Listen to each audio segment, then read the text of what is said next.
Tonight we begin a new recurring series on World Focus that we call the Chinese Century, a series meant to explore that country's vast and growing influence around the world. A story published in today's Washington Post speaks to China's rapidly growing clout.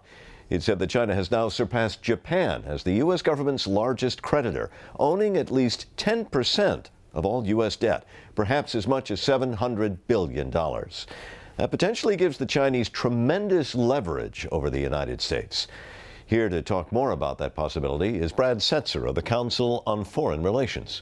Mr. Setzer, thanks for being with us again. Bluntly, I think the question for many Americans is China buying influence in this country? Could they have sway over decisions made by the United States Congress?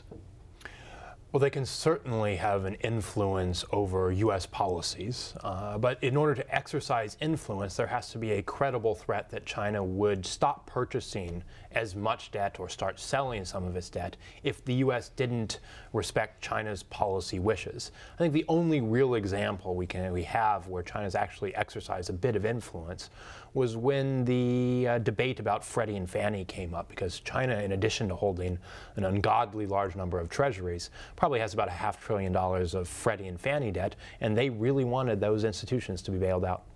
Well, could it have a chilling impact? In other words, if the Chinese don't directly influence, that American policymakers might say, well, this could upset the Chinese, we better think of a different way.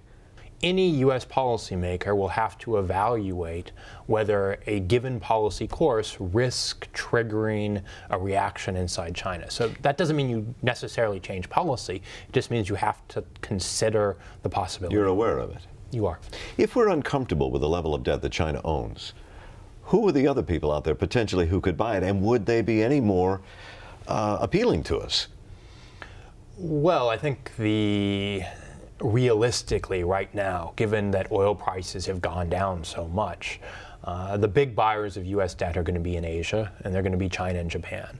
The option is not probably selling it to someone else. The option is having a world where the U.S. doesn't rely so much on foreign investors to finance our economy, which would imply we have to consume a lot less, and China also would have to consume more at home. So there'd be some changes on both sides of the Pacific. In other words, if we aren't comfortable with it, the changes should be made in this country.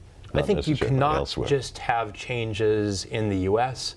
It has to be changes on both sides. The U.S. will have to change, but China also has to change. I mean, China's accumulation of U.S. debt is a reflection of an exceptionally high savings rate, too high a savings rate, and too low a level of consumption inside China. So you got to have changes on both sides are necessary.